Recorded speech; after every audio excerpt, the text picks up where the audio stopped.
साथियों, आज की वीडियो का जो मुख्य फोकस है वो सस्ती खेती पर है और धान की फसल को हम सबसे सस्ता कैसे कर सकते हैं और सबसे अच्छा कैसे पा सकते हैं।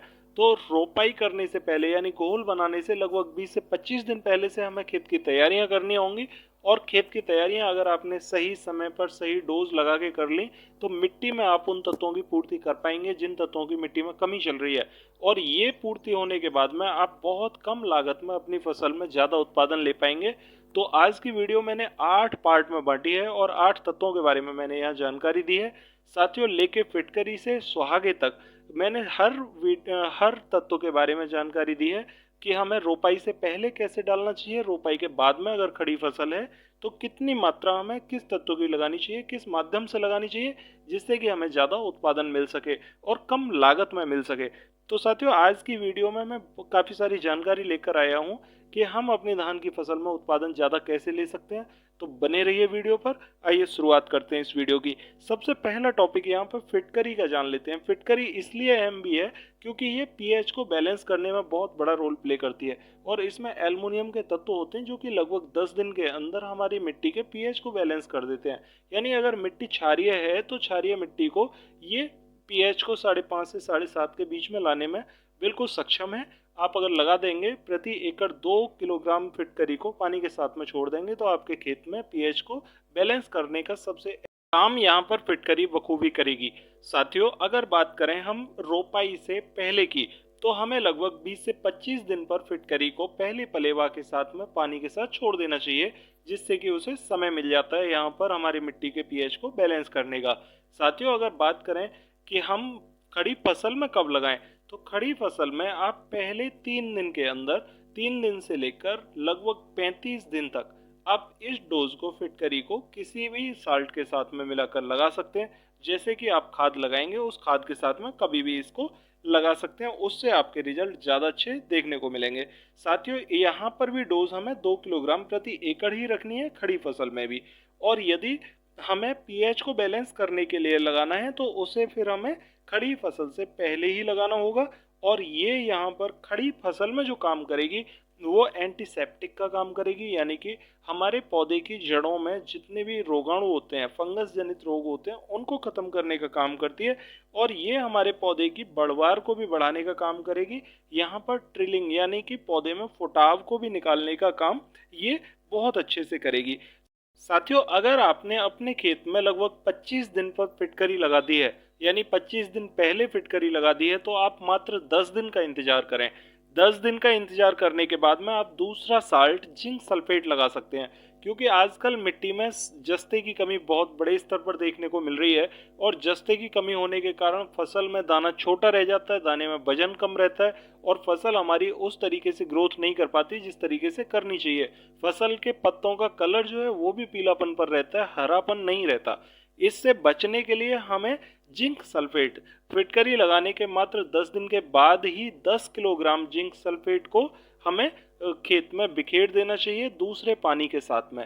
अगर हम पानी नहीं लगाते हैं तो वैसे ही बिखेर के हमें जुताई करा देनी चाहिए, जिससे कि मिट्टी के अंदर वो चला जाए और अगले पानी पर उसका असर पूरे खेत में फैल जाए। साथियों, अगर जिंक सल्फेट को हम रोपाई से पहले नहीं लगा पाते हैं तो हमें कभी भी उसे डीएपी के साथ में मिलाकर नहीं लगाना चाहिए, क्योंकि जिंक सल्फेट सल्फेट वाले यानी सल्फर के तत्वों वाला प्रोडक्ट है। और यहाँ पर डीएपी डाई अमोनियम फॉस्फेट होता है, वो फॉस्फेट वाले तत्वों का कॉम्बिनेशन होता है। तो फॉस्फेट और सल्फेट दोनों कॉम्बिनेशन जो है वो रिएक्शन करते हैं और हमें रिजल्ट अच्छे नहीं मिलते। इसलिए जिंक सल्फेट को अकेला लगाने की कोशिश करें। तो खड़ी फसल में आपको लगाना है खाद के साथ में, और अगर फसल से पहले लगा रहे हैं तो जिंक सल्फेट को आपको खाली खेत में बिखेर कर पानी लगा देना है, बाकी कुछ नहीं करना है। साथियों, अगर बात करें सरसों की खली की तो सरसों की खली को हमें अगर रोपाई से पहले लगाना है, यानी कि खड़ी अपनी खेती में लगाना है खाद के तौर पर, तो यहाँ हमारे खाद की पूर्ति करने के लिए 15 किलोग्राम प्रति एकड़ के हिसाब से हमें सरसों की खली को थोड़ा बारीक करके बिखेर देना है और पानी लगा देना है। इससे वो हमारे खेत के जो ओपन रंध्र होंगे मिट्टी के उनमें चली जाएगी और वहाँ हमारे खेत में वो बहुत ज़बरदस्त कीटाणु पैदा करेगी जो कि फसलों के लिए अच्छे होते हैं और हमारी मिट्टी को उथला करने का काम करती है, भुरभुरा करने का काम करती है। यहाँ एनपीके यानी कि नाइट्रोजन, फॉस्फोरस और पोटास, तीनों तत्व ये देती है 4:1:1 के रेशो में। अगर खड़ी फसल में लगाते हो, यानी किसी तरीके से आप पहले नहीं लगा पाए, तो खड़ी फसल में आप सरसों की खली को 10 गुने पानी में फुलाएं और उसके 10 गुने पानी में मिलाकर स्प्रे कर दें।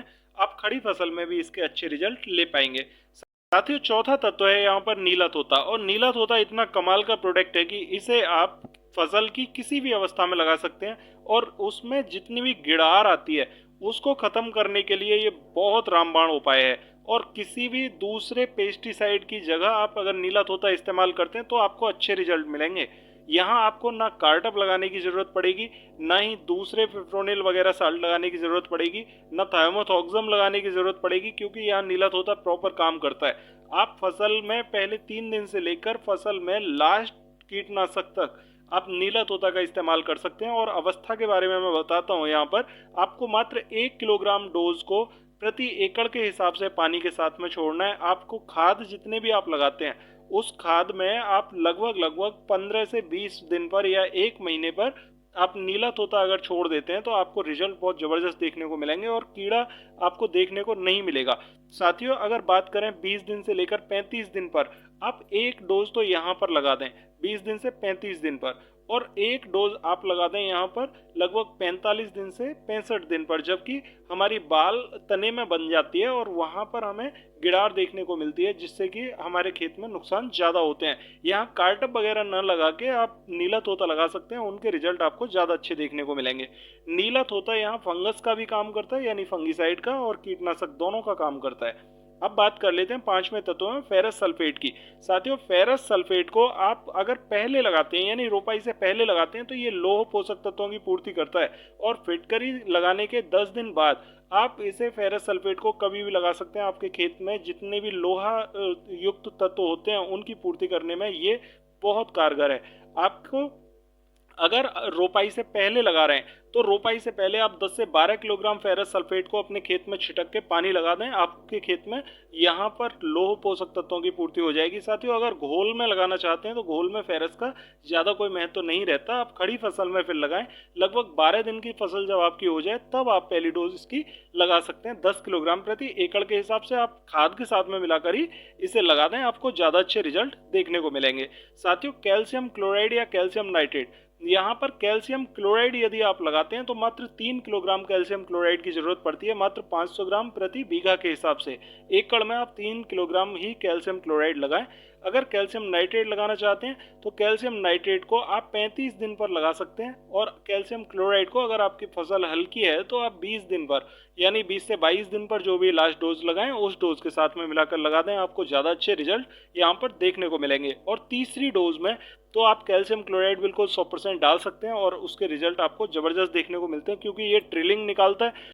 यहाँ कैल्शियम क्लोराइड में आप बुझा हुआ चूना भी ले सकते हैं। बुझे हुए चूने को अगर आप अपनी डोज के साथ मिलाकर लगा देते हैं तो आपको कैल्शियम क्लोराइड वाले ही रिजल्ट देखने को मिलेंगे। साथियों, बहुत ज़बरदस्त फुटाव लेके आता है कैल्शियम क्लोराइड, तो आप इसका इस्तेमाल कर सकते हैं और इसके रिजल्ट देखें फिर कि ये पैदावार बढ़ाने में कितना हेल्पफुल है। साथियों, अब बात कर लेते हैं यहाँ पर सुहागे की। तो सुहागा इतना ज़बरदस्त प्रोडक्ट है कि ये बोरॉन की पूर्ति कर देता है। बोरॉन की कमी अगर आपके खेत में चल रही है तो आप यहाँ सुहागा लगाएं। और सुहागा सबसे बढ़िया काम तो ये करता है साथियों कि फसल में जो भी हम खिलाते हैं, खाद जितना भी खाती है फसल, उस फसल में खाद के खाने के बाद में जो भी पाचन तंत्र होता है पौधे का, उसमें सुहागा बहुत अहम रोल प्ले करता है। सुहागा हमारे पौधे में जो भी भोजन उसने ग्रहण किया है उसे पचाने में बड़ा अहम रोल प्ले करता है। इसलिए सुहागा बहुत ज़बरदस्त चीज़ है प्रोडक्ट के लिए। अगर हम चाहें तो हम बोरॉन की जगह सुहागे का इस्तेमाल कर सकते हैं। बोरॉन हमारी फसल में दाने को फटने से रोकता है। और तो साथियों, सुहागे का इस्तेमाल हमें खड़ी फसल में करना चाहिए। और खड़ी फसल में हम लगभग 20 से 35 दिन के बीच में जब भी अपनी लास्ट डोज का इस्तेमाल कर रहे हो उसमें हमें सुहागे को मिला के उपयोग कर लेना चाहिए। इसमें लगभग 2 किलोग्राम प्रति एकड़ के हिसाब से सुहागा हम डाल सकते हैं, उससे हमें रिजल्ट ज़्यादा अच्छे देखने को मिलेंगे। साथियों, अब बात कर लेते हैं धान की अवस्था में किस अवस्था में हमें क्या डोज लगानी चाहिए। तो यहाँ मैंने कुछ अल्टरनेटिव दिए, आप इनमें से भी सेलेक्ट कर सकते हैं अगर आपको अच्छा लगता है। साथियों, घोल के समय पर 30 किलोग्राम आप यूरिया ले लें, नीला तोता 1 किलोग्राम और फिटकरी 1 किलोग्राम मिला लें। अगर रीजेंट लगा रहे हैं तो नीला तोता और फिटकरी डालने की जरूरत नहीं है। अगर नहीं लगा रहे हैं तो नीला तोता और फिटकरी 1-1 किलोग्राम ले लें। और यहाँ पर आप 10 से 15 किलोग्राम सरसों की खली मिलाकर खेत में बिखेर दें और आप घोल बनवा दें, आपको जबरदस्त रिजल्ट मिलेंगे। रोपाई के 3 दिन के अंदर आपको पेटीला क्लोर लगभग 1 लीटर प्रति एकड़ के हिसाब से जरूर छिड़क देनी चाहिए, ये खरपतवारों से बचाती है। अगर आप किसी भी कारण से घोल में ये डोज नहीं लगा पा रहे हैं तो फसल में पहले 3 दिन के अंदर खल की मात्रा मात्र 5 किलोग्राम कर लें, 15 किलोग्राम से घटाकर 5 किलोग्राम, और आप ये डोज खेत में लगा सकते हैं। आपको 3 दिन में ही ये रिजल्ट जबरदस्त देगी। साथियों, 12 दिन पर आप यूरिया 30 किलोग्राम